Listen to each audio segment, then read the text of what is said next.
What is going on, everybody? UFC 326 fight week. It's a big one. Max Holloway versus Charles Oliveira. Very pumped for it. I know the fellas are going to be very split on this one. But before we get into the card, Luke, Ryan, Son got the full crew here. How we doing, boys? How are you? Doing well. Doing great. I want to hear some damn energy. I'm very pumped up to talk about Max Holloway versus Charles Oliveira. Luke, I know for a fact Max Holloway is your favorite fighter on the planet. Son, I believe yours is Charles Oliveira. Ryan, you might be a Charles guy too. Like, you gotta have some energy, a little decisiveness on this pod today. But yeah, a lot of stuff to get into. Well, actually, not too much stuff to get into besides this card, as I actually went through last podcast with Andrew on the podcast that has no name and really went through UFC Houston and kind of just gave our takes on that. So today we will just be going through this card start to finish and kicking off this card.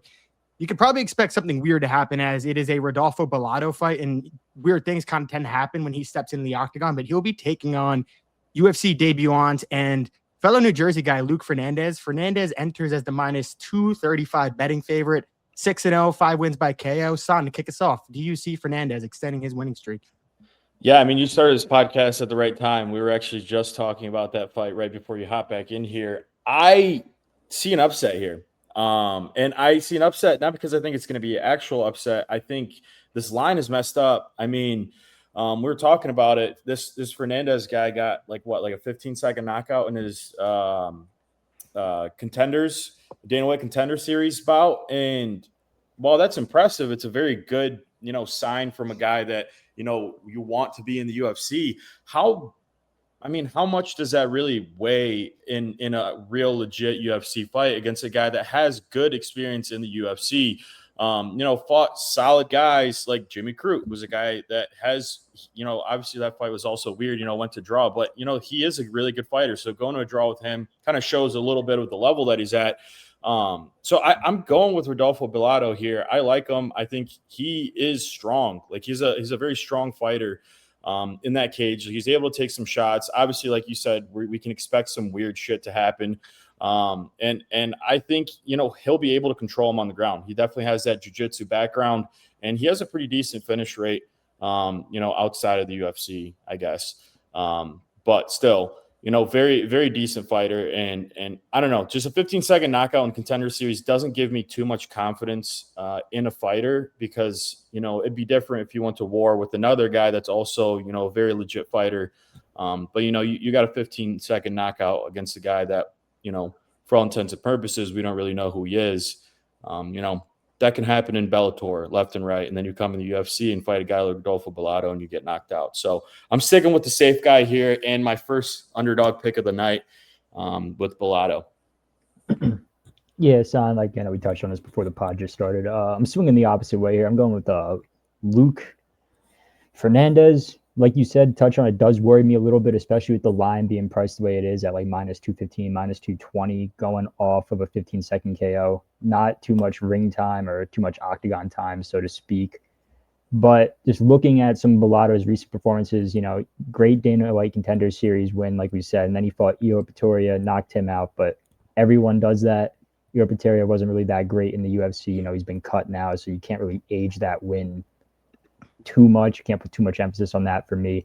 Jimmy Crute coming off of a 2-year layoff, taken to a draw. Jimmy Crute better, but still the same. It's like it's a guy coming off a 2-year layoff. You have all this steam and momentum going on, and then you don't get them out of there.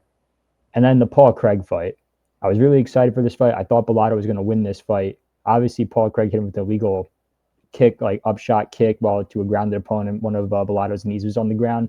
But it was just a visual for me, dude. It was just like the weirdest thing you've ever seen, because Belato goes down, the ref goes in to call a timeout. He looks KO'd, then he wakes up, and then you see his eyes light up, and then he backs up to the wall or the cage, like two dudes just broke into his prison cell in the middle of the night. So they call that fight off because ruled no contest. Then he goes out and fights Navajo Sterling. Navajo Sterling's no slouch. Obviously, that's a very good rising prospect in this division. And it was just, he just got completely outclassed for 3 rounds. I want to go with the guy here that has all the momentum behind him, which is Luke Fernandez. I don't think he's going to get him out of there in like 1 round or 2, but I think Luke Fernandez can hold his own and give Belato some different looks that he has struggled with before in the past, such as in that fight with Navajo Sterling. So I'm riding Luke Fernandez on this one.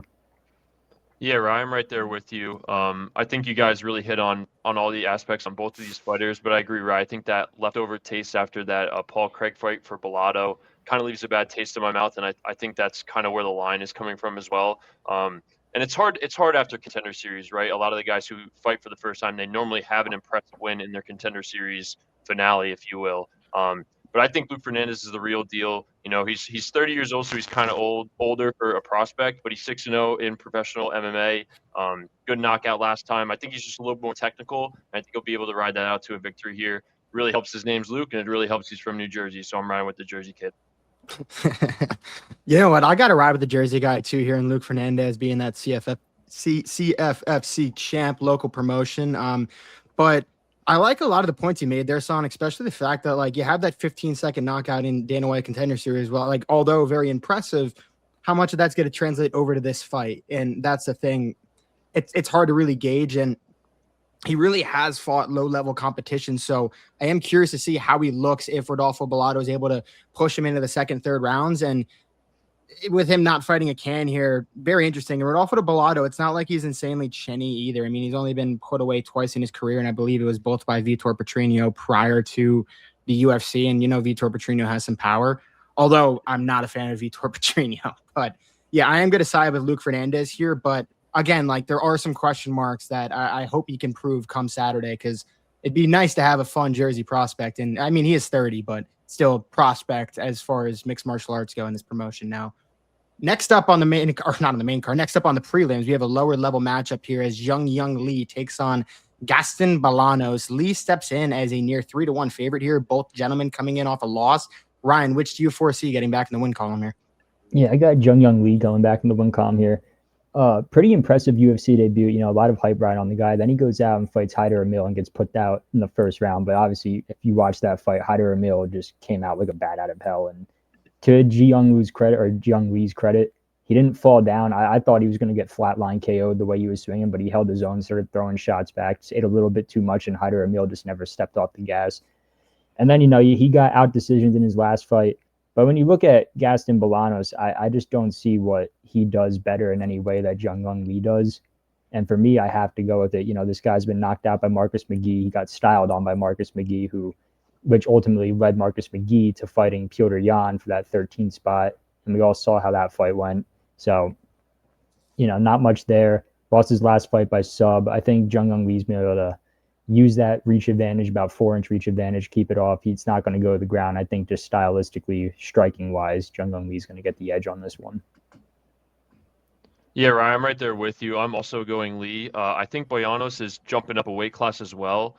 So I think that's a huge advantage. He's obviously known for his kickboxing, has a kickboxing background, but like you said, going up a weight class with that reach advantage, I think Lee possesses all of the ability to not only win it in standing, but I also think he has the advantage on the ground. Bolanos has a 42% takedown defense in the UFC. I know Lee doesn't have a ton of subs on his record, but he does have 3, so I definitely think that's an avenue for victory here. I just think it's too much to handle. I think Lee's gonna make this one look easy and get back in the win column, so I got Lee here. Yeah, I'm going the other way here. Again, going with the underdog here. I think Bolanos just has a few things going for him. And at this stage in these guys' careers, at least this level of UFC fighting, it's kind of a pick 'em. So to have a guy like Bolanos who doesn't, you know, he has some, like, I wouldn't say he has like ugly losses on his record. Obviously, Marcus McGee, you know, did his thing against him, but he's a pretty decent fighter that I think would also do the same thing to Jung Lee, given the opportunity. So I'm going Bolanos here. I think he's just fought, like in the UFC, he's fought like more talented guys like McGee, but he also has a little bit of that Muay Thai kickboxing background. So if he's able to keep him at a distance and, you know, just kind of counter that aggressiveness that we see from Lee and kind of how fast he moves forward with that forward pressure. If he's able to counter his pressure, he'll be looking at, you know, a counter attack fight all night. So, and then going again to your point, Luke, with the whole takedown defense, you know, I see Bolanos being able to stuff Lee if he goes for a takedown. You know, he has some pretty solid takedown defense, you know, pretty decent at least, decent enough to stop a guy like Lee. So give me Gaston Bolanos. Yeah, I'm gonna be honest. I just don't think Gaston Bolanos is like UFC caliber, and I think his wins are just absolutely terrible. Like you have Cortavius Romeus, who like shouldn't have ever been on the UFC roster. He lost his first Dana White Contender Series fight in a matter of seconds, then wins his second one, gets on, and he's just an undersized bantamweight who gasses out. And that is pretty much what happened in the Gaston Bolanos fight. And then his other win here is Aaron Phillips, who never had a UFC win. So it's just like I don't know, man. I'm not high on Gaston Bolanos at all. I think this is a spot for Jung Lee to pick up a win, and that is the side I will stamp my name on now. Moving on here, we have another UFC debutant as Raphael Tobias takes on Kazakhstan's own Diyar Nurgozhay. The 14-1 Tobias is the 2-1 betting favorite here, coming in off a round one sub on Dana White Contender Series. Nurgozhay, on the other hand, has had a rough start to his UFC career. I don't think he's figured out how to not like touch his eye yet and get over that weird tick he has going on. And then once he's on the ground, man, he looks like a fish out of water. So I don't know, man. I know Raphael Tobias has a few subs on his name. Luke, do you think he can pick up another one here? I do. I think you hit it right in the head. For Nurgozhay, he had that impressive Contender Series win, and then he goes and gets subbed twice in the UFC, and now he's fighting a guy who just had a submission to get on the UFC roster. I feel like this one's on paper way too easy to call. I'm not even going to dive that much deeper into it. I just have Tobias by sub here. I think he gets it done. I think you hit the nail on the head right there, Zach. Once he gets on the ground, it's a fish out of water. Yeah, absolutely. I'm with you here. I'm all over Tobias. I think not only his Contender Series win was by submission, but he's got a handful of them. You know, most of his wins come from submission, with 6 wins from submission, and then 5 by KO being the next closest one. So I think this is kind of just his like easiest way to win this fight is if he's able to bring was it Nurgozhay? Is that how you say it? Yeah. To the ground, then I think he'll be able to easily find a sub. I mean, he obviously has the experience with the jiu-jitsu and the ground game to be able to put him out there. Yeah, I'm right there with both of you here. I'm going Tobias as well, pretty much for all the same reasons you said. I think this fight plays out. It's either a ground and pound TKO. I think it's going to start. Every fight starts standing, but it's going to it'll play out on the feet a little bit for me, and then at one point Tobias is going to lead in, hurt him a little bit, get the takedown, either find the sub or find the finish through punches. Nurgozhay hasn't looked great, so you can't really ride it. It is interesting because like Nurgozhay was a pretty highly touted prospect when he first got in the UFC, and I think a lot of people thought that he was going to be towards like the upper echelon and had a lot of promise, and then no, just not at all. He had that war in his debut, and then has not looked good. And I do think there's just a tailor-made spot here for Raphael Tobias to really pick up the win here. One thing I will note, and it's something that Hajai Picks pointed out, and I was listening to him on my ride home today, and shout out, he has a lot of good stuff, so shout out him, but he was like, a lot of Raphael Tobias's subs come against guys with 0 wins. So he's like, I don't necessarily think Tobias is like a wizard as far as the sub goes, but at the end of the day, you don't have to be a wizard to sub Diyar Nurgozhay. So I am going to go with Tobias sub. I like how he phrased that, and yeah, I'll put my name behind that one as well. Now, next up, we have Sumudaerji taking on Jesus Aguilar. Sumudaerji most recently took out Kevin Borjas and Mitch Raposo before that, who both of them I don't think are terrible competition. Like I think they're both kind of game, like not bad. So 2 not too bad wins there for Sumudaerji. Aguilar, on the other hand, is coming off a win over Luis Garule. One thing to note here, massive reach advantage for Sumudaerji. San, how big of a factor do you think that 9.5-inch reach advantage plays here come Saturday night? Yeah, I mean that's like the number one thing I have on my notes here is, which is funny because Sumudaerji is usually a guy that we see somebody has a loss to Sumudaerji and it's like kind of just like, oh, this guy's probably not that good. So it's funny that I'm going the Sumudaerji route here. It's usually an auto pick against him, but I am with Sumudaerji. I think that length is going to play a huge factor, especially with this matchup with a guy like Aguilar, who's a little bit more forward pressing in his attacks and really likes to move forward in his fights when he's having success. I think with the 9-inch reach advantage, that's just, you're asking for that highlight KO. And we know Sumudaerji's got that power in his hands when he needs to.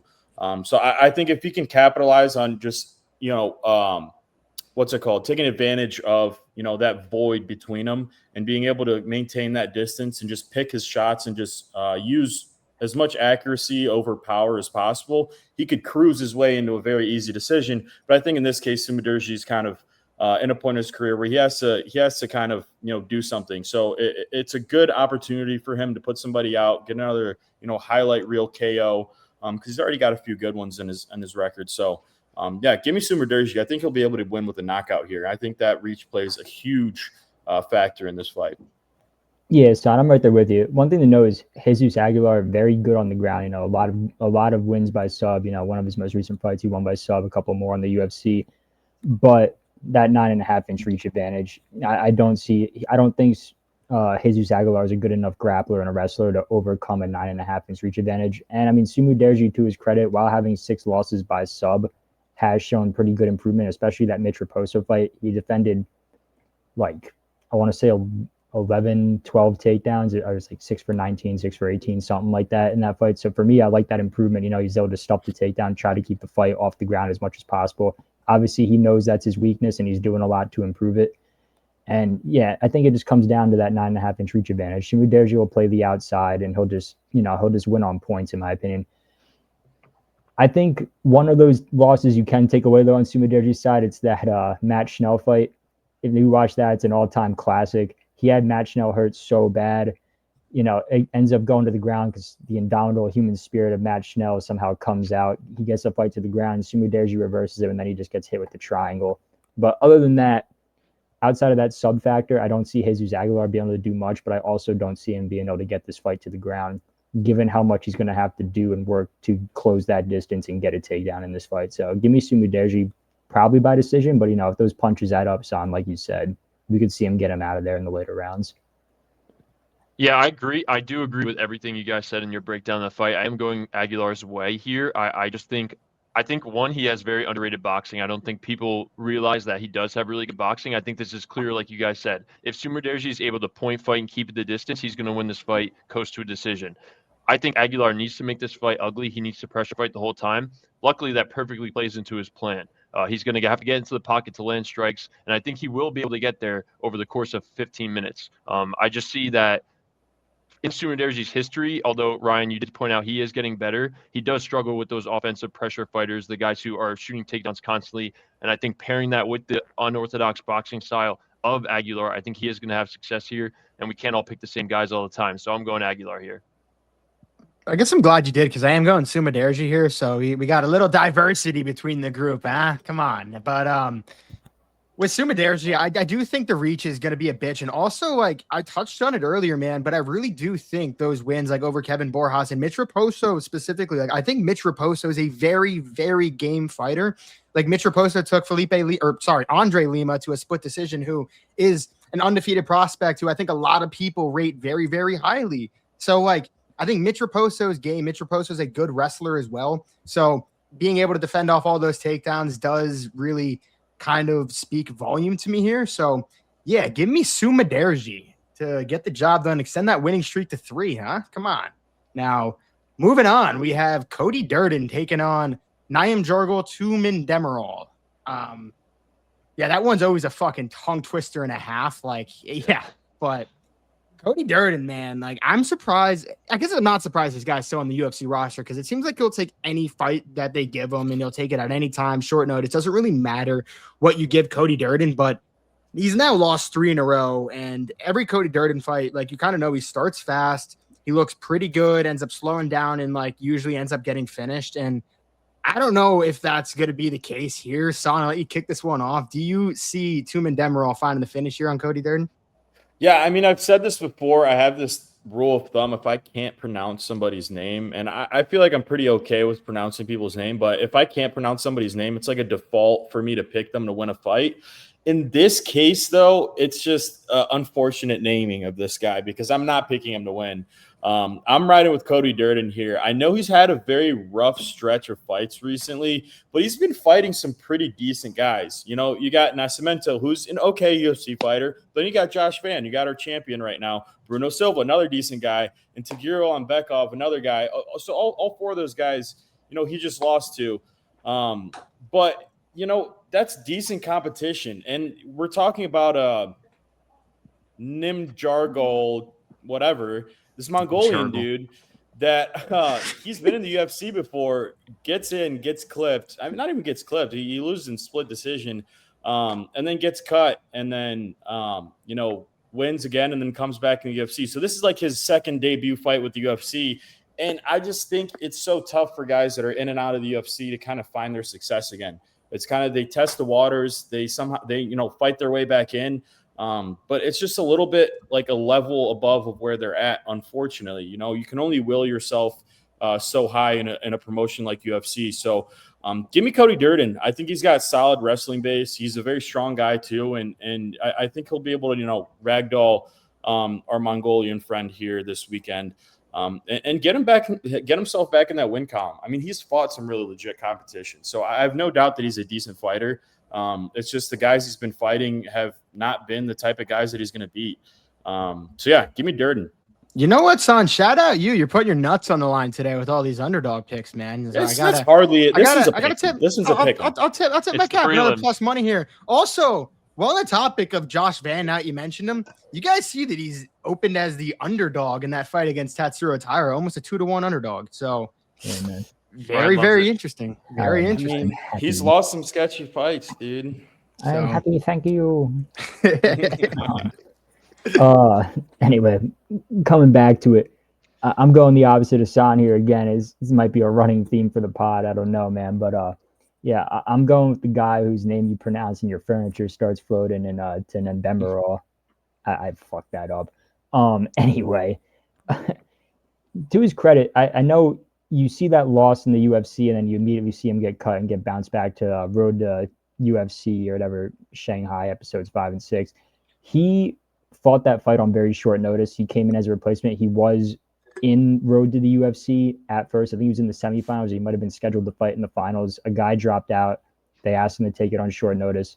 He looked decent, taking it on like a week or 2 weeks notice. Fought, UFC caliber competition, 2 short notice. Comes back, gets a very good submission win in his next fight. Only one and done on Road to the UFC, and now he's making his real UFC debut, I want to call it. But for me, man, Cody Durden, his last 3 fights has just been outside of the competition, like you highlighted, Son. It is very good competition, but it seems like every time he's in there, he's just slowing down at least one step at a time. He's getting up there in age, 34 years old. They're putting him against these guys, and he's just one touch behind. I think Naimjargal is just going to be there, man. Young, hungry, 27 years old, coming back into it, knows he lost his UFC debut. I think he's going to make a statement here, and I think he's going to get him out by sub. Yeah, right. I'm right there with you. I think Tumendemberel, like you said, I think when you get cut from the UFC and you got to earn your way back, the hunger just grows a little bit more. Not that Cody Durden doesn't have that hunger. He steps into the octagon every, 6 months or so and always, right into the flame. But I think that's kind of the problem, right? He keeps on running into the flame and catching these L's recently. I just don't see the tide turning right now. I'm going to go with the younger guy. And also, I know we don't do MMA math, but Cody Durden last time out lost by anaconda choke. Tumendemberel's last win, anaconda choke. He's riding the high, man. It's like the morale boost in Madden. So I'm taking him by anaconda choke this time. No, that math I can definitely play, especially because if Cody Durden, it gets later into the fight and he's shooting in on shots, like you're really risking those front chokes. And if Tumendemberel has a decent front choke there, that's definitely the math that I'm more than game with playing. But I'm also going to side with Naimjargal, Tumendemberel here, and I think like this fight's going to play out kind of how like Cody Durden fights do, where Cody Durden has like a good 5 minutes, and then after those 5 minutes, it's kind of, the other fighters fight to lose. He might walk himself into something or put himself into something, whether he just shoots in on a dumb shot and puts himself into some sort of front choke. So yeah, I'm going to go with Naimjargal here to get the job done. Now, next up, we have another Dana White Contender Series graduate and UFC debutant, Alberto Montes, who is taking on Ricky Turcios. Montes is the -200 favorite here. Turcios, a guy with a few UFC wins under his belt. Ryan, I believe you're up next. Do you foresee the UFC debutant having some success here in this matchup? Yeah, man, I think I'm going to switch up my pick last minute. I'm just like, I'm looking at Ricky Turcios, and I'm just reminded of like the absolute pit bull, the pit bull type of fighter that he is, and I kind of love it. Given that the other guy too, Alberto Montes is 31, they're not too distant in age here. I'm going to go with the guy with more UFC experience. I know he has some funky losses, Raul Rosas Jr., Brennan Sopaj, which isn't great if you remember Vinicius Oliveira nearly killed him when they fought. But I like the guy's output. I'm going to make a case for him. I'm going to go an underdog on this one. I'm going to make the case for Ricky Turcios. I think that in-your-face aggressive style might not be something that Alberto Montes has seen much of in the UFC, especially getting it in your UFC debut. It can be a little bit overwhelming. So give me Ricky Turcios to just lay it on him, fight his fight. If he does get taken down, it's wraps. Has a very difficult time with the sub, but I think he'll be able to keep it standing. I believe in the guy. Use that pit bull pressure and get him out of there. Yeah, I'm going the other way. I'm going Montes. It's definitely concerning. I think he has almost a year and 6 months layoff from his Contender Series win. I just think he's got good hands. If you go back and watch that fight, he looks good. He looks clean on the feet, something that Turcios doesn't always look like. And I think it favors Turcios if this fight goes to the ground, but I don't think it gets there. And I also think Montes, I don't know if you guys saw this, but Turcios is going up a weight class for this fight. He's normally a 135, or he's fighting this at 145. So I think that even further favors Montes. Just with the ability, to hold a guy down that's normally bigger is harder. So I'm going Montes. I think he looks good. I think that layoff will be good for you.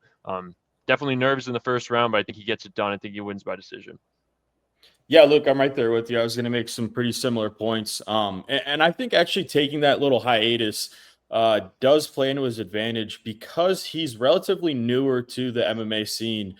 He doesn't have too many pro fights under his belt. So, I think that it's going to play in his advantage because, he got his name out there. He probably got better training with higher competition and better training partners. Maybe got himself into a better gym, just kind of throwing things out there. But I just not very high on Ricky Turcios anymore. I've had a few too many fights and fight cards where I've picked Ricky Turcios and he kind of let me down. He's a cool guy. I always say this. He's a cool guy. He's funny on the mic. He's a guy that's like slightly like motivating. It's kind of like he hops on and says some slightly motivating stuff and, goes about to the next fight. So I like Ricky Turcios. I think he's a good guy, but good guys don't always win fights. And so I'm going to Alberto Montes. I'm hoping that he really got some solid work in the last year and a half, whatever it was. And we'll have another guy from Spain to talk about other than Ilia Topuria. Yeah, I don't know exactly why Alberto Montes was out because he was originally booked like April of last year and he withdrew due to injury and it was like a rib injury.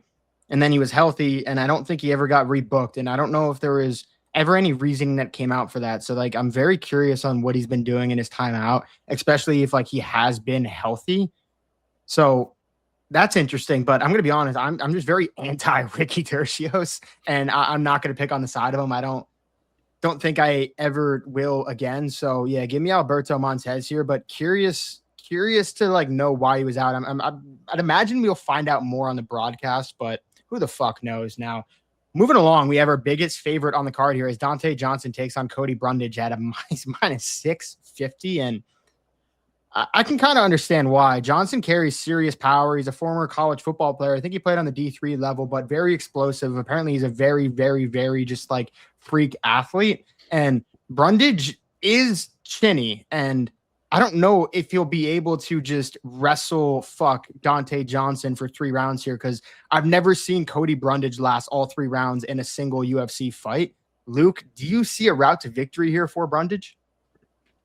No, I don't, and nothing wrong with some D3 ball. But yeah, this is a layup for Dante Johnson. No. Hey, respect to D3 ball. Nothing wrong with it at all, man. 100%, baby. All games. Cody Brundage got knocked out a month ago, and now he's going against a guy who is 7-0 in his pro career with 6 knockouts. I think this is a layup. Like you said, the biggest favorite on the card. I don't really know how much else I could add to this. He's going to win this fight. Like you said, Brundage's probably only path to victory is wrestling him for 3 rounds and going to the scorecards, and I just don't see that happening. And also, Dante Johnson fought his Contender Series fight at heavyweight and got a knockout. So I just feel like this guy's a savage. He's someone to look out for. The line says it. Everyone's saying it, across all medias. He's at 95% on Tapology right now. This is the easy pick of the night. It's Dante Johnson. Yeah, I'm right there with you. And I mean, this is just on a roll. I mean, he's an absolute animal. This guy's a freak athlete by the looks of it. Maybe football wasn't his calling, but it looks like MMA might be. So I think this dude's just strong as hell. He's fast as hell. He's athletic as hell. And I love seeing dudes be put in a cage that are just like freak athletes, and just let them do what they need to do, and let them just run around in there and see, you know, how high they can get in the UFC. So, yeah, man, give me Dante Johnson. I think this guy's sweet and definitely a name to look out for in the future. Yeah, I mean, you both of you touched on everything here. Like, honestly, it gets to a point now where when I see Cody Brunder's like fight announcements, I somehow question how he's still in the UFC. I feel like, you know, better fighters have been cut for less. And you look at these 5-7 in the UFC and then 2 no contests. I can only say that I think it's just him taking fights on short notice is the one thing that keeps Cody Brundage in the UFC, just trying to be a company man. But I mean, the skill's not there. Outside of round 1, you know, it doesn't really pose too much threat. And I see Dante Johnson just having his way with him in this. So yeah, give me Dante Johnson. It could go by sub. It could go by, you know, round 2 sub, round 1 KO, one or the other. You know, if it goes past 5 minutes, Cody gasses out. Dante Johnson just lays it on him, and rest is history. Ron, I think you touched on it best by just saying Cody Brundage is a company man. At the end of the day, he does what the company says, so he can stay on the roster and he can just continue collecting his paycheck. And I think this is nothing more for him than just something he can use as a source of income, provide for his family, and there's nothing wrong with that. But he's here to do what the company says and collect a paycheck. And Dante Johnson is here for a different reason. He's here to try to climb up those rankings and end up being someone in this promotion. Now, Luke, imagine if one of your fellow TCNJ Lions was in the UFC right now, one of your fellow teammates. How crazy would that be, you know? Just like thinking about it. That would be pretty crazy. I mean, obviously Division III football, but we had some, you know, good wrestlers who chose to go the football route that I could see getting in there and, you know, causing some chaos. But you never know, man. These guys come from all different walks of earth. You never know what's going to motivate you to jump into MMA. I don't know if Dante Johnson was training his whole life. It looks like he played D3 ball in Minnesota. So who knows? Maybe he's been a wrestler and someone just told him to start it. And like, I didn't even know he was a football player. And then like, I've talked about Hey Jai Picks a few times. I listen to him pretty frequently. And he was like, yeah, no, Dante Johnson, he was talking about, he was like my teammate in college, freak athlete. And I'm like, oh, that's pretty fucking crazy. Like this guy just talks MMA, has a show, and then his college teammates now in the UFC. Pretty nuts. But yeah, the only thing as far as like betting this fight goes, because like obviously you can't play a minus 650. You can try to play Dante Johnson by KO at like a minus, I think he's like minus 150 or around there. But Cody Brundage is going to look to wrestle heavy. And like, I could see Dante Johnson clipping him, Cody Brundage just shooting in, and you could see like a club and sub potentially. So like, I wouldn't throw all my eggs in the KO basket because I do think that sub's live, but even a double chance is like minus 350. So you can't even play that. So I don't know. You kind of got to pick your poison there. It's a difficult one from a betting perspective. Now, moving on to our featured prelim, we have Cody No Love Garbrandt taking on Zhao Long. Now, the former bantamweight champ Garbrandt has had a rough run as of late, coming off back-to-back losses to Raoni Barcelos and prior to that, Divison Figueiredo. And his most recent win was the KO over Brian Kelleher. On the other hand, Zhao Long is 1-2 in the UFC, but it does seem like you kind of want to push him. If you're giving him the Cody Garbrandt matchup, it's like, why? Do you think you have something here with Zhao Long that you can push into the market that you want to? I don't know if that's what they think, Son. What do you think as far as that goes?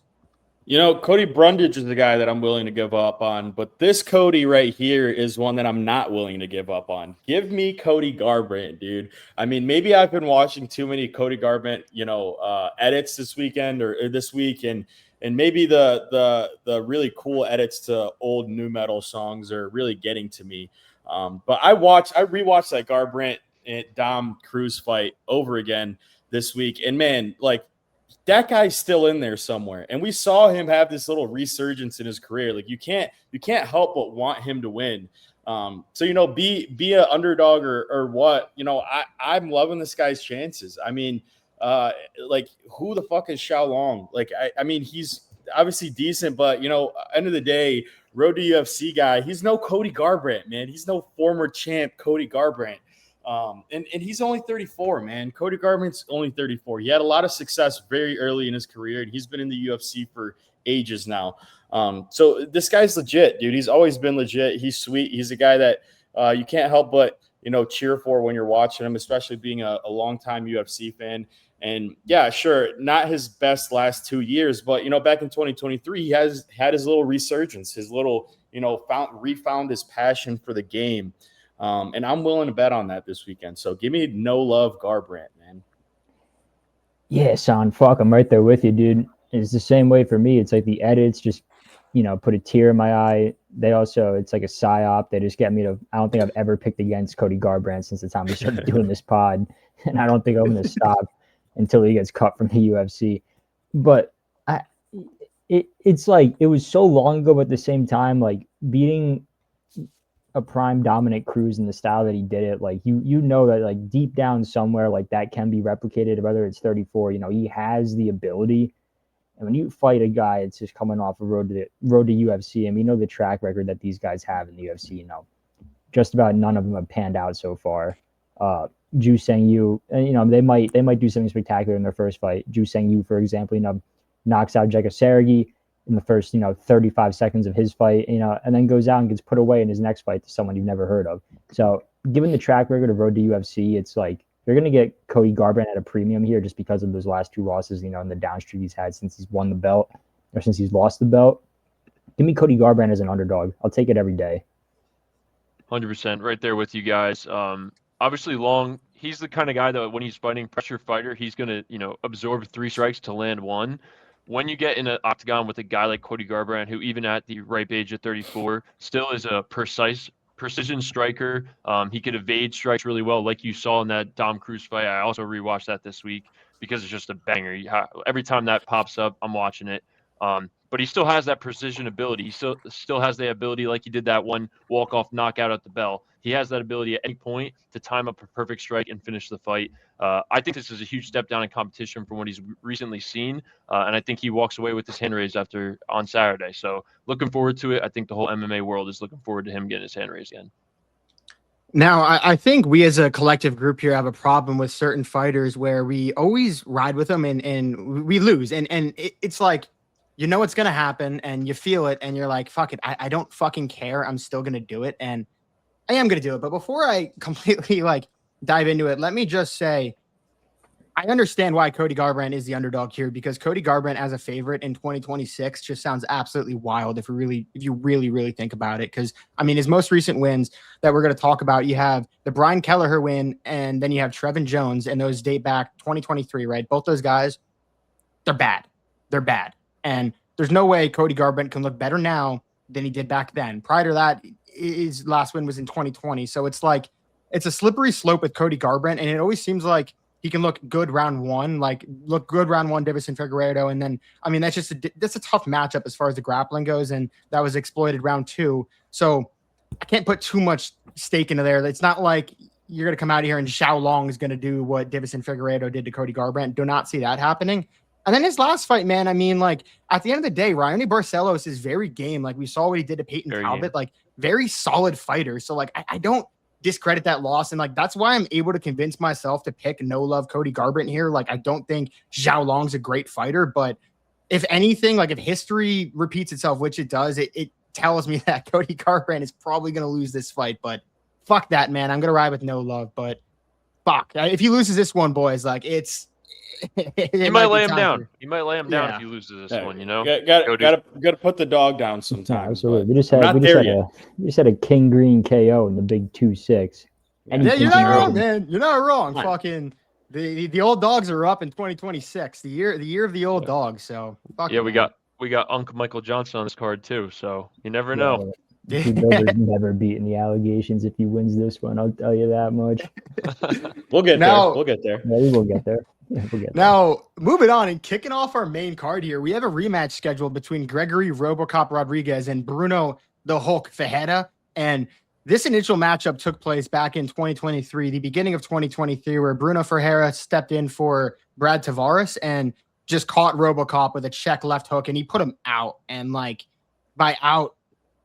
And now the rematch comes around. RoboCop's looked great as of late, and he's entering as a 2-1 favorite here over Bruno Ferreira. Luke, to kick off our main card here, what do you make of the odds first off, and second off, which side are you going with? Yeah, I'm going RoboCop. I think the odds are well aligned. I both think these guys have significantly increased since their first fight, but I just feel that RoboCop not only has probably faced better competition since their last fight, but also seems to have gotten a lot more technical and a lot smarter in the octagon versus his younger self. Even in the Cannonier fight that he ended up losing by knockout, he was fighting a really good fight, and Cannonier just showed that he's a vet of this game.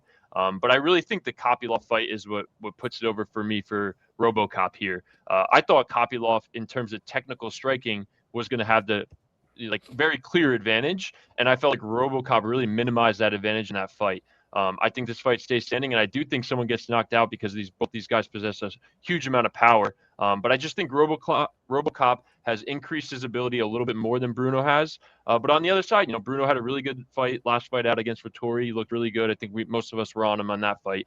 So I think this is going to be a banger. This is actually the only one that I don't have highlighted for my pick, but I am going to go with RoboCop. I think he edges this one out, and I do think he wins by knockout. Yeah, I'm there with you. Give me Gregory Rodriguez. I think he gets his lick back this weekend. Really thinking along the lines of exactly what you've been saying, Luke. I mean, I think over the years and since their last fight, Rodriguez has just improved so much. You see that in the way that he fights, the way he's able to fight, find those knockout shots, and how he's been performing. His last 4 or 5 fights have really been impressive, and you've seen him just get better and better, and being an underdog and winning and just going in there against guys like, Kopylov, a really technical kickboxer, and just be able to go in there and kind of just stuff everything he's trying to do.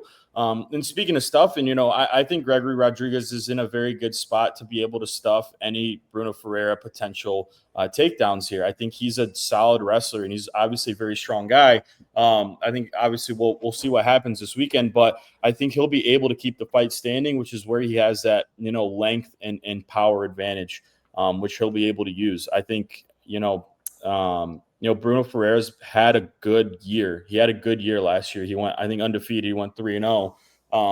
But I think this is where he starts to hit some resistance and kind of show where their true, I guess if it was like a Madden rating, overalls are actually at right now.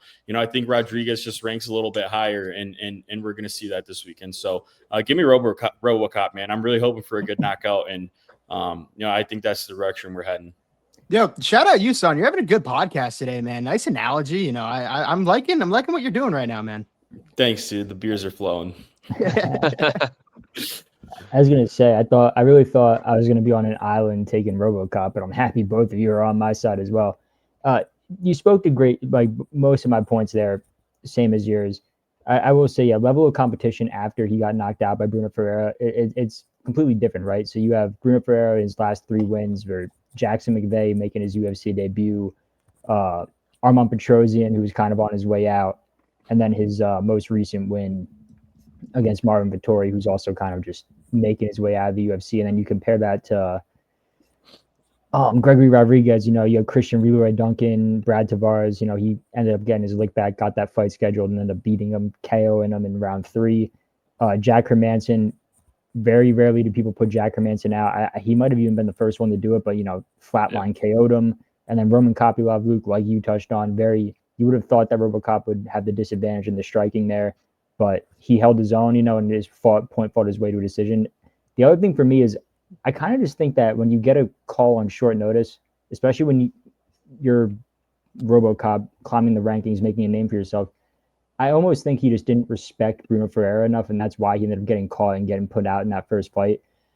Bruno Ferreira, very competent on the ground, but Gregory Rodriguez as well, he can implement that grappling style. He's done it in fights before. I think he actually did do it against Brad Tavares, if I'm not mistaken, where he just uses takedowns. He's a Brazilian Jiu-Jitsu black belt, no slouch on the ground, can use it. He has it in his back pocket, and I think he's going to fight this fight a lot smarter, stay out of range, pepper jab, and then ultimately look for that big shot like he's been doing in his last few fights.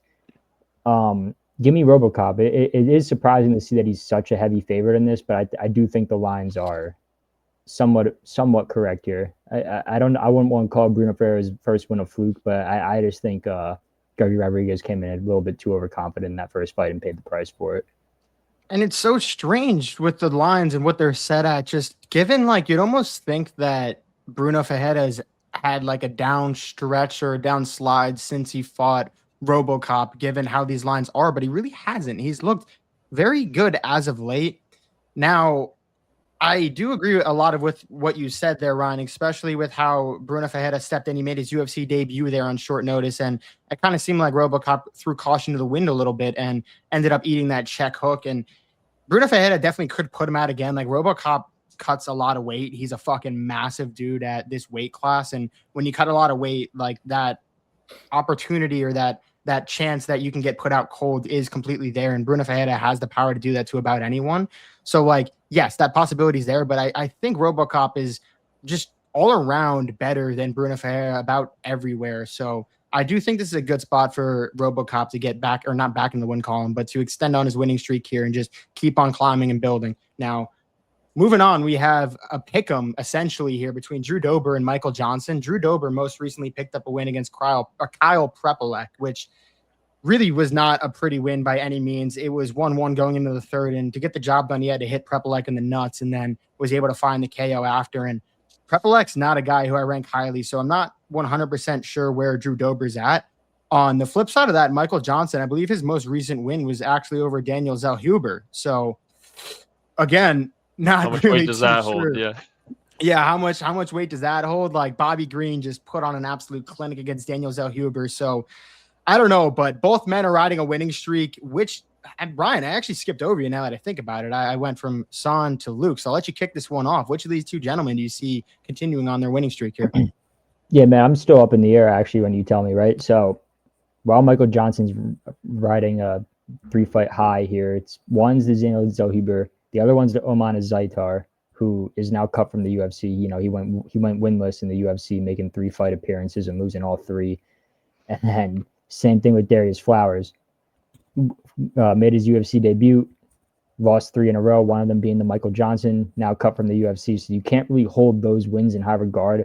It seems like Michael Johnson's having a resurgence, but when you look at the caliber of competition that Drew Dober's lost to compared to Michael Johnson, who's won to, Renato Moicano, John Silva, and Miguel Torres, I don't put Michael Johnson in the same realm. You know, maybe 5-6 years ago, we would be having this conversation where you could argue it's a closer fight, but just given the level of caliber or the caliber of competition that Drew Dober's been facing and losing to, it speaks a lot better to what Michael Johnson has been beating inside the UFC octagon. So for me, I have to go with Drew Dober. We also know his track record. If you get my gist. I'll stay it, Ryan. Don't worry. I think he gets it done here. I feel a little bad because I set up the question, then turned my camera off and walked away. So like I didn't fully pick up what you said, but I got that you're on liability. I get where you're coming from. Yeah, Ryan. I'm gonna side with you. I know right now he's the underdog on Tapology. I don't know how live those odds are at +135, but I think this is a perfect fight for Drew Dober. Michael Johnson does really well when he's able to keep the distance, pick his strikes. Not point fight, but able to use his length to his advantage. Drew Dober thrives in chaos, and I just think that's what's going to happen. He's going to be in his face for 15 minutes, and I don't see a world where Drew Dober is not throwing some crazy spree with his face all bloodied and not getting a knockout later in this fight. Michael Johnson's chin has been chinny over the past couple of years, which you expect with the 39-year-old. But yeah, I just see Drew Dober playing his game, straight war, and he's going to get his hand raised at the end of this one.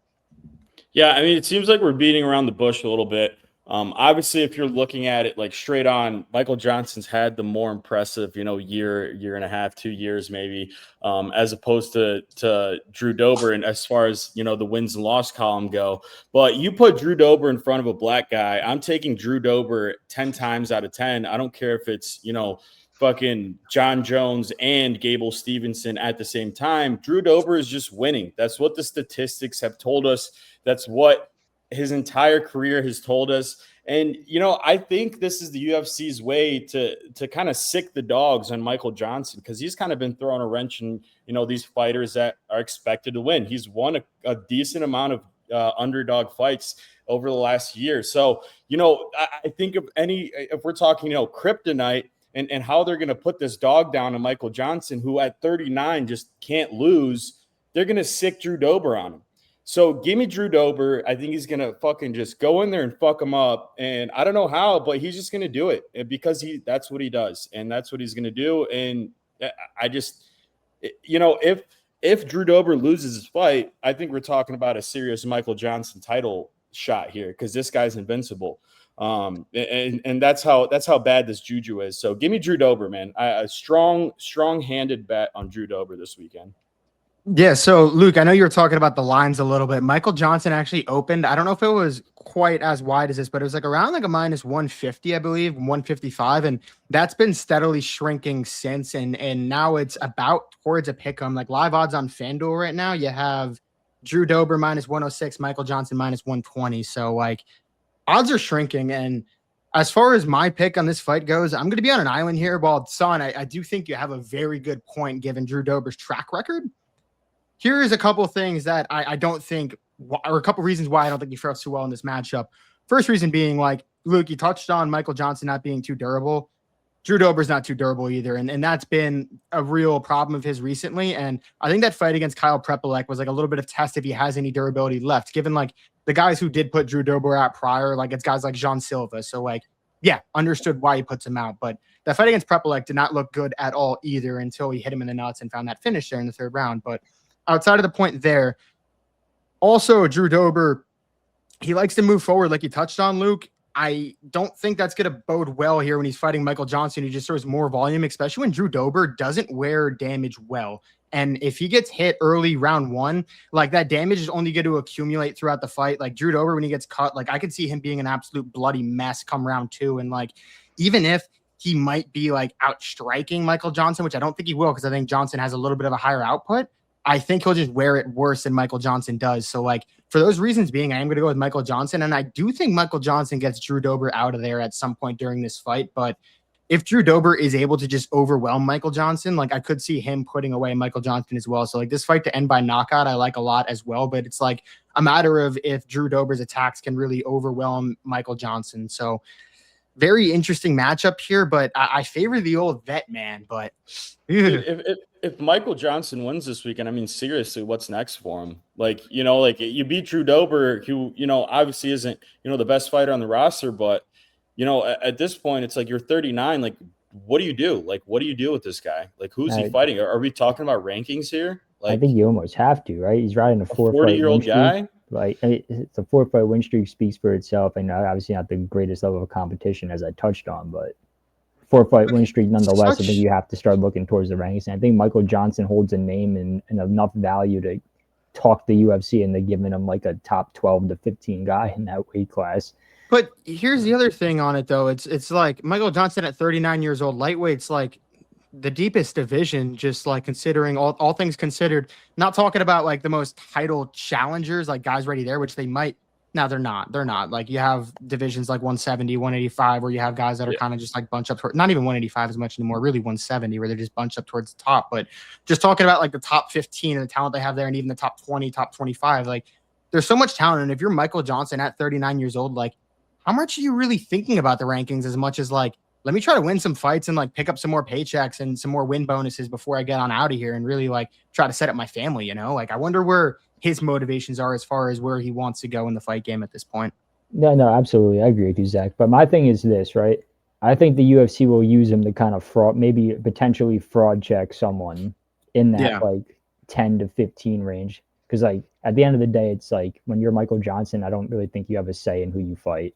So, and also, like, to your point, in a sense, too, like, it doesn't hurt to get them a ranking, and then you have those young guys coming up, and that's a way to get the young guys into the rankings as well if you can beat Michael Johnson. It's kind of like that gatekeeper spot. So, like, yeah, not a bad thought there. But moving on to our featured fight here on the main card, we have Rob Font taking on Shiwiwi's Raul Rosas Jr. Kind of hit that a little bit? Yeah, you ripped that, dude. Hell yeah, you can say it. You know, all right, I feel kind of good about that. But Raul Rosas Jr. is coming in off the longest layoff of his professional career, I believe, like coming close to a year. I know he had some issues, pulled out of some fights, and he's making his return against Rob Font. I believe he was booked to fight Rob Font earlier, but Rob Font, here's the thing about this fight, and it's not rocket science on what has to happen for each guy to win this fight. Obviously, Raul Rosas Jr. is going to try to just grapple fuck him for 3 rounds. Rob Font has shaky takedown defense. Son, do you think Font's takedown defense can hold up enough to get this win? Yeah, that's exactly what I'm thinking here is I'm with Raul Rosas this weekend. I think him taking that year off, it only shows that he's been working on himself because, you know, let's be honest, if he wanted to have 2-3 fights a year, he would. But I think he recognized that he needs to get a lot better. You know, being such a young guy in the UFC, being 21 right now, but joining when he was 17. I think after that first loss, he really realized like how good everybody in the UFC really is, and that he's not indestructible. Kind of maturing a little bit, you know, as a human being outside of the octagon. And then now, you know, taking a good layoff, not rushing any fights, you know, coming up on a year of, you know, professional fighting activity. But I'm sure he's been in the gym working with the best of the best, because everybody sees how good this guy is. And where this guy's good is on the ground. I mean, he's super legit on the ground. And I think that's exactly what he's going to be wanting to attack this weekend. I think he'll even come out with a submission win over Rob Font, because, you know, I'm not going to say he's susceptible to submissions, but he does have 4 submission losses in his professional career, which I think is where Raul Rosas is being set up to go after this weekend. So, you know, as much as I hate to say it, because I like Rob Font a lot, I think he's a cool fighter, and he's a vet in the game that, you know, you just got to respect just because, you know, he's paid his dues in the UFC. But I think it's just, you know, passing of the torch. You know, you got to give it to the young guy. He's 21 now. He's really in a better spot to start actually getting, you know, some UFC motion, as if you will. Yeah. So give me Chiwiwi, man. I got him by sub this weekend. Yeah, son, I'm right there with you outside of the sub. I do think he gets the win. I think it is by decision, but like you touched on, it's the one thing that Rob Font's really struggled in his career. If you look at like his fight with Corey Sandhagen, well, obviously Corey Sandhagen as of this moment is light years better ahead of Raul Rosas Jr. Corey Sandhagen racked up 19 minutes of control time. Davison Figueiredo, same thing, you know, just held him down, kept him there. And I do believe that Raul Rosas Jr. gets this done. Like you said, he's been off for a year, but I think 21 years old, that year isn't really like attributing, you know, I don't think there's going to be ring rust. That year is just, I need to get better. I think he's been drilling every single day, you know, doing 2-a-days, what have you, just waiting for this fight. And I kind of think I see what the UFC is doing here. Rob Font's ranked number 13 in the rankings. If Raul Rosas Jr. goes out and wins in not, let's say, dominant fashion, but, you know, very good fashion at 21 years old, he's ranked number 13 now. And if you look at some of the guys, you know, in this division, he could be on pace to break John Jones' record as youngest champion ever. I don't know if he has the talent to do it. I'm not going to say that. We have to see how he fights this weekend. You know, if he comes out like a levels and levels above, it's something to talk about. But I'm road mapping this guy's career path. I'm thinking if they really want to excel this dude like they have in the past, you know, UFC plays favorites. You beat Rob Font, you're ranked number 13. Vinicius Oliveira ranked number 12. You can argue that fight, you know, struggled with the grappling against Mario Bautista in their last fight. You give him there 13 versus 12. And then you just look at number 7, Davison Figueiredo, aging guy out, number 7 ranked right now, and like right there for the taking. And you argue that if he keeps up the activity and he keeps getting impressive wins, this guy could be in line for a title shot, depending on one more good win, if he does get it. But back to the point here, like I said, Rob Font, while tricky on the feet, if he keeps the fight standing, I see Rob Font having a lot of success. I just don't see him be able to handle the relentlessness and like the control time of Raul Rosas Jr. I think he does get this fight to the ground each and every round. I think he just does enough damage to outpoint Rob Font in this fight. Yeah, I'm in complete agreement with both you guys, you know, breakdown here. I'm actually excited to see how Raul Rosas Jr. does striking, because he's one of the few guys, obviously young guy, big on social media. He posts a lot of training videos we get to see inside of his camp, inside of his training, and we know that he's been grinding on the striking. Young guy, obviously with grappling background, which we know the advantage in this fight with Rob Font having about an under 50% takedown defense throughout his career in the UFC. That's the avenue to victory, but I think we're going to be very impressed with Rosas's ability to strike and then flow that into a takedown. So that's what I'm excited to see. I think he's going to put a dominant performance on. A lot of respect to Rob Font. He's been around for a minute, has put on some bangers throughout the years, but his time has passed, and we're moving on to the young buck, the 21-year-old Chiwiwi. One thing to point out about Raul Rosas Jr. as well, he's training at the MMA lab in Phoenix, Arizona, and as far as the MMA lab goes in this bantamweight division, they have a lot of fucking guys, man. Like Mario Bautista is one of which, and Kyler Phillips is another. So like, they have some good guys there that Raul Rosas Jr. is training with. But with all that being said, fuck that, man. Give me Fabron to get the job done here. I'm going Rob Font. Honestly, I don't think Raul Rosas Jr. has beaten anyone decent. And I don't think he's proved to me that he is a legit fighter as of yet. And I'm not convinced that his gas tank is quite there yet either. And I do think Rob Font is a decent gatekeeper. And we saw that in both of his wins against John Matsumoto and Kyler Phillips, who are not slouches as far as the grappling is concerned. Now, like, obviously the takedown defense of Rob Font's a massive problem. Raul Rosas is going to get him down, and he's going to get him down early. Like, round 1 is Raul Rosas' round. I don't see any way in which Rob Font really wins that round. But Rob Font does a very good job of not getting his back up, and he doesn't really get subbed much. Like, when he gets taken down straight to his butt, he'll put you in that butterfly guard, try to work back up, initiate some sort of scramble back to his feet. Now, I'm hoping when he gets back to his feet, he can land damage, because he needs to really, really land damage when he is on his feet and before Raul Rosas takes him back down. But my hope is that Rob Font come round 2-3, Rosas is breathing heavy. Maybe you get him in a few scrambles. And again, like, I'm not sold on the gas tank of Raul Rosas Jr. Even look at his last fight against low-level competition. And, like, you're a third-round takedown away from losing that fight. And he did get the takedown and he won the fight. But Rob Font is a big step up here. And, like, we've seen some young guys falter in spots like this before. And I think Rob Font, it's a decent spot to pick a dog here. Give me Rob Font. But yeah, it's definitely a tough matchup, just given how susceptible he is to the takedowns. And, like, obviously, you know how Raul Rosas is going to look to go about that fight. Now, moving on here to our co-main event, Caio Borralho takes on Reinier de Ridder. Borralho sits at almost a minus 300 favorite, which is pretty massive. And with this being a 3-round fight, like, if it was 5 rounds, you'd understand it more. And that's something Andrew touched on when I was talking to him the other day. He was like, listen, in a 5-round fight, I can understand minus 300 for Caio Borralho. 3 rounds, like, you'd think that would decrease the odds and make it not necessarily a pick 'em. Like, Caio should be the favorite, but strike it closer to even, not maybe minus 200. But beside the point here, Caio Borralho recently coming off that loss to Imavov, RDR to Brennan Allen. Both men really need to rebound here. Luke, which do you foresee rebounding? Yeah, I'm going Caio here.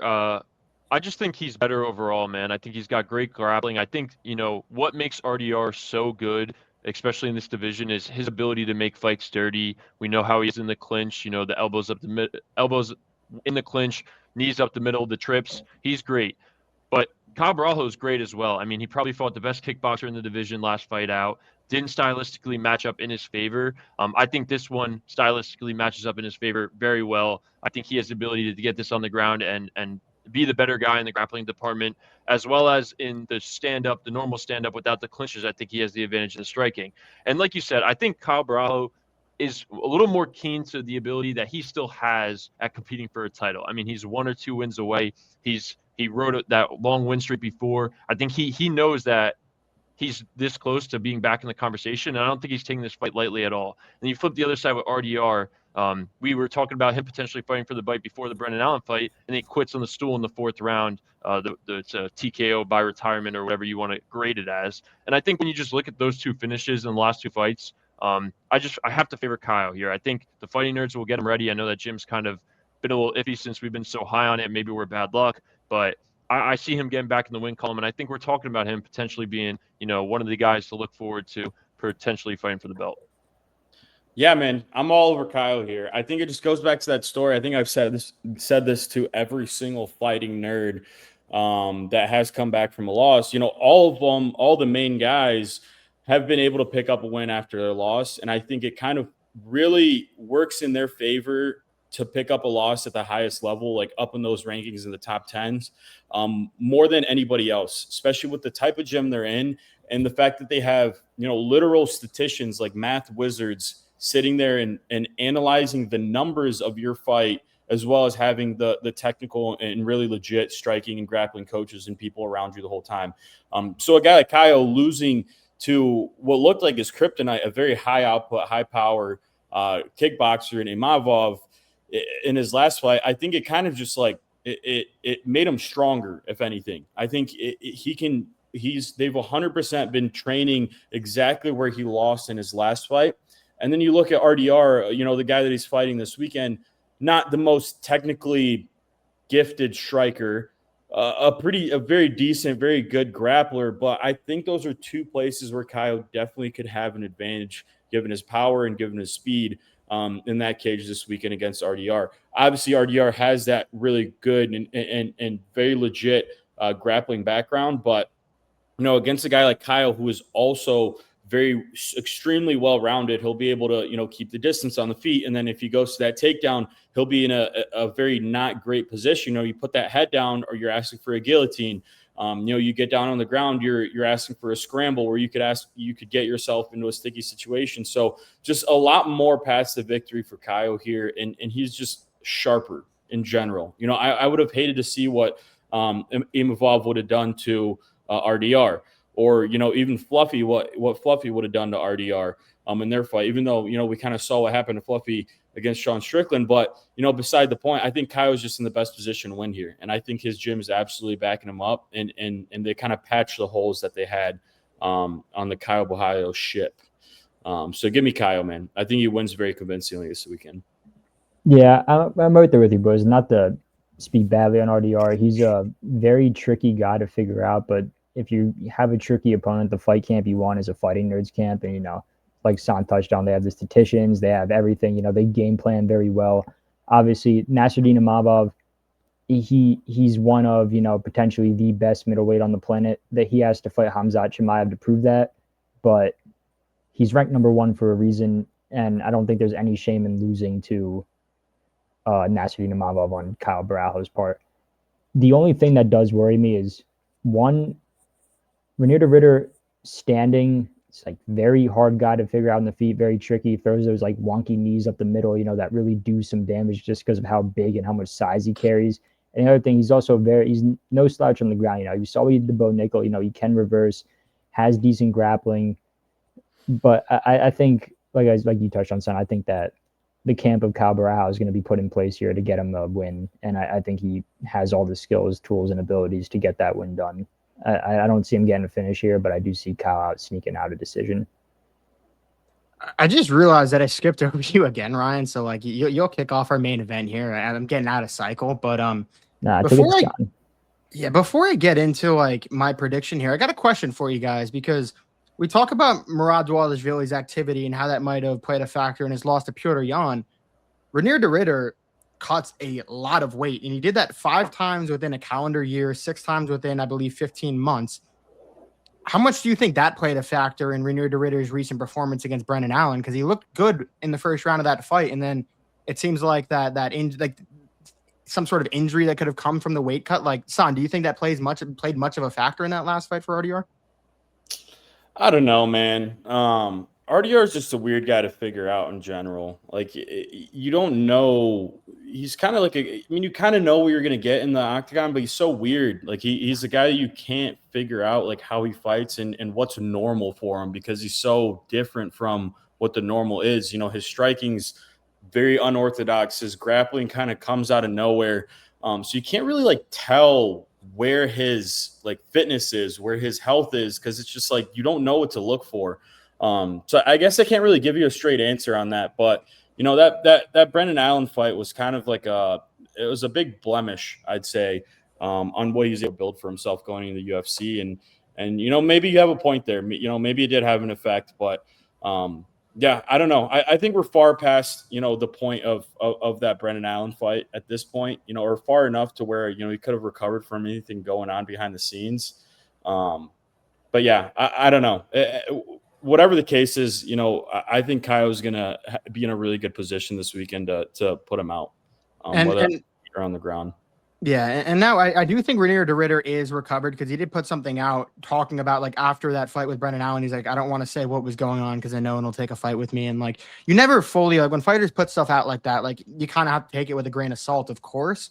But it does seem like he is ready to go. And now, as far as this fight goes in a 3-rounder, I think this line is a bit egregious, just because RDR makes fights so ugly and rough and, like, hard to score. And like that Robert Whittaker fight, for example, like, he can just make rounds just ugly, man, where it's like he might be able to squeeze it out on the scorecards. You don't know how they're going to score it. Now, I do think Caio Borralho should be the favorite, and I am siding with Caio Borralho, but I get a little nervous with Caio because I don't think his output is necessarily fantastic. Like, he doesn't really put up crazy numbers. And if you're not going to put up, like, a ton of strikes and really, like, definitively win the rounds, and you're letting RDR get into the clinch, land some stuff there, if he's able to get some control time, like, it could be hard to score. So, like, I can see RDR finding a way to squeak out a split. So, like, from a pure bettor's perspective, if I was straight betting this fight, I do like that line on RDR, but I'm going to take Kyle Borralho for my pick because at the end of the day, RDR relies a lot on his physicality in order to get those takedowns and to be in the clinch with you and just out physical. What would be the proper terminology there? Just to like bowl. I'm just gonna say bully, just to bully you and just kind of dictate his terms and wear on you. And I don't think he'll be able to do that with Kyle Borralho, who's just such a big, physical, strong guy who is great everywhere. Now, I do think RDR has the advantage with the grappling if he's able to get Caio down, but I don't know how he's getting Caio down on the ground. And I don't think that the advantage is that significant where if he gets him down, it's like, oh, fuck, Caio's fucked. So it's like maybe he's able to squeak out the round with the takedowns and the control, but I don't know how much he's going to be able to do there. But yeah, at the end of the day, give me Caio, but do not love that line at minus 290. Now, moving on to our main event of the evening, we have Max Blessed Holloway taking on Charles Do Bronx Oliveira. Max Holloway is entering as a minus 225 favorite over Do Bronx, most recently coming off the win over Dustin Poirier. Do Bronx on the other side, most recently coming off the win to Mateusz Gamrot. Not more recently, but previous to that, the loss to Ilia Topuria. I think a lot of people counted Do Bronx out after that. Proved a lot of people wrong. He sure did. San, to kick us off here, I know you're going with Do Bronx, but how do you foresee this fight going? Yeah, I mean, this is a fight that I think like all four of us kind of winced at when we saw it was announced because we realized that one of these guys has to lose, and we all have a lot of love for both of these guys. Me a little bit more on the Oliveira side. That dude's hometown hero type of guy. But I think if Charles is smart and if Charles doesn't just go out there with his ego like he did with Ilia Topuria and want to sit there and strike and just play to his strengths and really take him down on the ground. I mean, Max has lost on the ground before to Poirier, and Poirier is not even close to where Charles is in the submission threat and on the ground game level. And obviously this is years and years and years ago, but Max Holloway is a guy that's going to want to keep it standing. He's a guy that's going to want to put a lot of volume on you. He's a guy that's going to want to, try and put you out. Which, we haven't really seen, a crazy amount, since the Gaethje fight, obviously. But, I think if Charles wants to really find his success here, he's going to go down the ground. He's going to drag him down there and he's going to put damage on him in the ground and pound and even submission threat ways. But with that said, I mean, let's not forget how good Charles is on the feet as well. I mean, he's not a slouch at all. He sets up all his submissions by knocking the guy down on the ground and then just jumping on his back, or most of them at least. And so he's just so dangerous. And I think this fight in specific is a fight that Charles, as soon as they offered it to him, I'm sure you didn't even look at the contract or how much he was getting paid. Like, this is a fight that Charles wants back so badly because in the beginning of his career, this is kind of what started the quitter narrative for him. For a lot of people, this is the fight that gets brought back is, he hurt his, clavicle or something, or like put out his shoulder or something in the middle of that fight. And he like had to quit, in the middle of the round. And that like started the narrative. And around this time is like when everybody was, oh, this guy's a quitter. And soon after, he had his, one of the most legendary runs in the UFC. So I think this is like a very big grudge match for Charles. And I think he's smart enough now after his Ilia fight to know if he's really taking a lot of damage on the feet, he's going to have to do what he can to bring it down to the ground and get it finished there. Because we all know between him and Max Holloway, there's no chance that Charles, doesn't beat him on the ground. So, I'm obviously going with Charles here. I think to not sustain as much damage, he tries to take it down as fast as possible, but he does have a little bit of ego to him, and he does have really good hands. So I can see him being able to put up with Max Holloway until he sees an opening.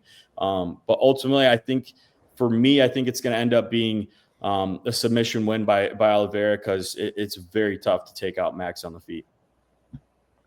Yeah, San, I mean, I'm pretty much right there with you. It's just like, even after both their losses to Ilia Topuria, if you just only want to go back that far, when you give me Charles, when I say that, I mean, I would have figured this fight would have been booked at a pick'em. When you look at both their track records and what they've both done since they first fought, it's a classic. I don't even want to say because, Charles can mix it up on the feet, but like almost like a striker versus grappler matchup. I was genuinely surprised to see Charles come in as such an underdog as he is. Don't get me wrong, Max has looked impressive. He's also pretty much been dropped his last 3 fights. I think that chin is wearing down a little bit. knocked out by Ilya. A lot of people get done by that. And then Dustin was able to knock him down in round 2 of their fight. Before that, you have the Gaethje fight. It wasn't technically counted as a knockdown, but, he wobbled him a little bit in round 4. To hold Max's credit up, like a lot of that, not a lot of it, very fluid striker, but some of that was built off the fact that his chin was viewed as indestructible. Now that you get up there in age, I think it's wearing a little bit. And what San touched on is Charles Oliveira is the type of guy to hurt you on the feet, has very decent striking, probably not to the level of Max Holloway, but I also don't see Charles trying to keep this fight standing for all 5 rounds. I think he knows in his mind that if he keeps the fight standing in all 5 rounds, he's going to use. So he's going to look to be the smarter fighter and try to implement the grappling, the takedowns. I think the wrestling's gotten a lot better. You look at them at Tibbs Gamrot fight. Tibbs Gamrot's arguably one of the better wrestlers in that 155 division. Used it very well, was able to get him down, control him as he does. And I think if Charles gets you down, it doesn't really matter how good you are on the ground. He just has that different ability. Most submission wins for a reason in the UFC. I'm not saying he does get it down by sub. I really hope this does go to the 5th round and they both point down to the center of the octagon and just stand and bang. But I think Charles Oliveira coming in as a 2-1 underdog, that submission line's still going to be even juiced up even more. I'd be dumb not to take it. I got to take Charles Oliveira by sub.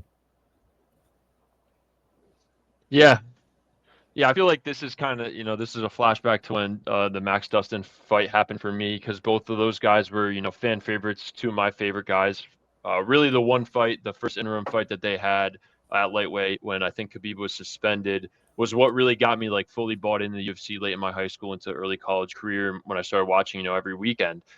So it sucks because I also love the Charles run, like you guys touched on. Charles has been a fan favorite. He's been one of my favorite fighters to watch for forever, not just because of his style, but the quitter mentality that people said he had, bouncing back, having his daughter, turning into a beast, going on that run.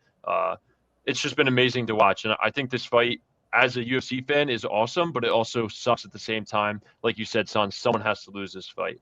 I think you guys make fantastic points for Charles Oliveira. And if he wasn't fighting Max Holloway, I would be like, wow, you guys are going to convince me right here. But I'm going Max Holloway. Fans of this podcast know that he's my favorite fighter. I think you guys had really good points. Charles is dangerous on the ground, but let's not make no bones about it. Statistically, Max Holloway is the best striker to ever step foot in the UFC octagon. He has the most significant strikes. We've all seen the chart where it's like everyone in the middle and then Max Holloway all the way up at the top. So I think this fight is very clear what's going to happen. It's either, I know we were talking about it a little bit off camera, it's either going to be Charles might clip him and get him on the sub there, or straight up sub, or Max knocks him out.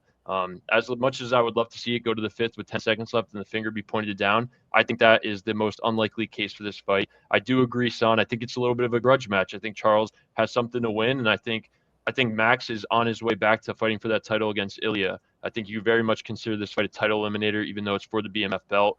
And I just see Max putting on an onslaught. I mean, we've seen Charles get rocked and then, go back and pull guard, and no one, advance and play his game. And then Charles end up clipping him. I think it's just another level of output that Charles hasn't seen really in any of his fights. No guy strike as much as Max does. And I think that's just the avenue to victory. I think Max is fired up. I think this is his 2nd straight fight for the first time at the same weight class in 2 years. So I'm very fired up to see what he has to show us on Saturday. It's going to suck. I mean, I'm going to be sitting in a bar watching this fight, probably upset with whatever happens just because I like both of these guys. But I'm riding with my guy, till I die, not to be rhyming over here. But Max Holloway by KO. I think he gets it done in the 3rd. I think it's a great fight. They're definitely going to win performance bonuses for this one. And I think we're going to be talking about, after Gaethje loses to Ilya, most likely, Max versus Ilya again. So as far as this main event goes, I was very, very, very bullish on Max Holloway when this was initially announced. And as it's gotten closer, as what it tends to happen more often than not, you sort of like actually look into the fight, you backtrack a little bit, and you're like, where am I actually at?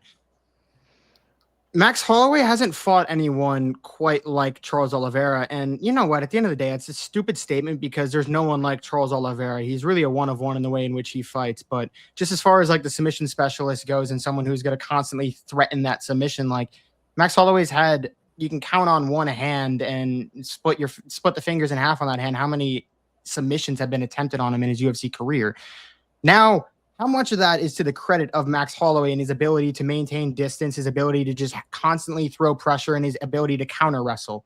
I think Max Holloway has to be accredited a lot as far as that goes. Now, I think this is a very, very good stylistic fight for Max Holloway. If Charles Oliveira wants to stay on the feet with Max Holloway, he's going to be in a world of hell because, like, there's levels there, man. And I'm not convinced that Charles Oliveira's chin is recovered from that Ilia Topuria knockout. You go in and fight Mateusz Gamrot, he's not putting you out, man.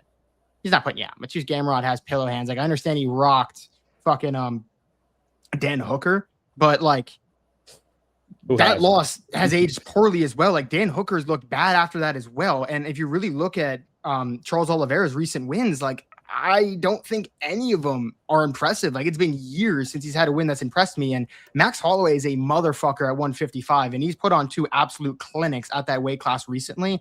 And I think he's going to be a big problem for Charles Oliveira. And I don't think Charles Oliveira can withstand the beating that Max Holloway put on Dustin Poirier and then he put on Justin Gaethje. I think Max Holloway ends up getting to that flow state, and he's going to put down Charles Oliveira and put him away come Saturday night. Book it. My prediction: Max Holloway via knockout. Come on, boys. I'm pumped up. You calling Charles a quitter here, man? That's what it sounds like. He's at the end of the day, before Justin and Gaethje. That's what you're saying right here. You know what, man? At the end of the day, you can't even decide if you're going to quit or not if the lights are put out. And I do think Max Holloway is going to find that button. He's going to sit him down and put him away. Now, I am curious, like, do you foresee like a circumstance where Charles Oliveira is like, I'm just going to pull Max Holloway into my guard? Because like Charles Oliveira's game isn't necessarily off his back. Like, that's not where he's submitting people necessarily. So like, I wonder if he will try to pull Max Holloway into his guard if he isn't having success on the feet. Dude, I mean, if he can close the distance and get in that clinch, I think that's where he'll be able to get a lot of give from Max Holloway, because Max Holloway is a guy that plays from the distance a lot, and he works a lot with his speed and his accuracy. So if Charles is able to pull him into the clinch, which, you know, he does pretty much every fight, I think that's a place where he can take him down. He can trip him. You know, he can even go for a little flying armbar like he did against Saruki, and obviously it didn't work out. But, you know, you can attempt it. You can go for it. And you know, Max Holloway is a guy whose fights usually don't go to the grappling side. You know, there are fights that stay standing. He's a guy that doesn't go for takedowns, you know. So it's weird. It's kind of like, you know how good Max Holloway is, but you know how good Max Holloway is standing. Yeah, Luke. Sorry, Son. No, I was just gonna say. I mean, Charles is the guy that you know. He's good on the feet and good on the ground. So it's kind of just like a gray area. You know, you don't know how well he's going to be able to respond to a guy like Charles trying to take him down. Luke, I'm trying to recall like prior Max Holloway. No, that's good points there, Son. But I'm trying to recall prior Max Holloway fights. Do you recall Max Holloway being in someone's guard, like Jose Aldo? No, I don't even. I mean, if you go back and watch those Aldo fights, that was when the turning of the tide. Max dominated those fights. Really, I can't even remember like the last guy to really shoot on Max. I know Volk had success, but you know, it's different style, right? It's controlled time. He's not going for the subs. He's not like, he's still trying to hit the ground and pound. But also, I don't think Max was really prepared for that. He thought like what it was going to be a striking match. And I agree. Like you look at Max's fights and you're like, damn, really, he hasn't fought a submission specialist or really a BJJ specialist since what's his face? Now the name's blanking on me. Brian Ortega, which never went to the ground really. But that's not Max's fault. Like for me, the most game fighter in the UFC is Max. He's like, sign me up. When Khabib needed the replacement, he was like, I'll do it. Khabib was like, you're doing it for the money. He was like, bro, I literally am going to fight you on 2 weeks notice, the number 1 pound for pound. I'm just game for whatever. So it's not Max's fault, but I do agree with your guys' points. Like one, there's no one like Charles. 2, Max hasn't really fought a guy like Charles because there just hasn't been any in his way. Now there is one in his way, and there's a lot of answers to prove at when 2 guys are in their late 30s. I mean, they're stylistically like, yeah, you could say Ilya's kind of like Max, even though they're different. You know, you trade output for power with Ilya, but I don't really think that Charles has faced a guy that is going to be in his face with the striking level, the boxing level, other than Ilya, but like it's different that Max has. So I think there's questions to be answered on both sides, and the great thing is we get to find out on Saturday, baby. Yeah. Well said there, brother. And I think that's a great way to cap off this card. It's been an absolute pleasure getting to talk with you boys. And for everyone listening, appreciate it a lot. Please drop a like, sub, everything, all greatly appreciated. And let's have a great UFC 326. Awesome main card here, fellas. Absolutely. Yep. Thanks, boys.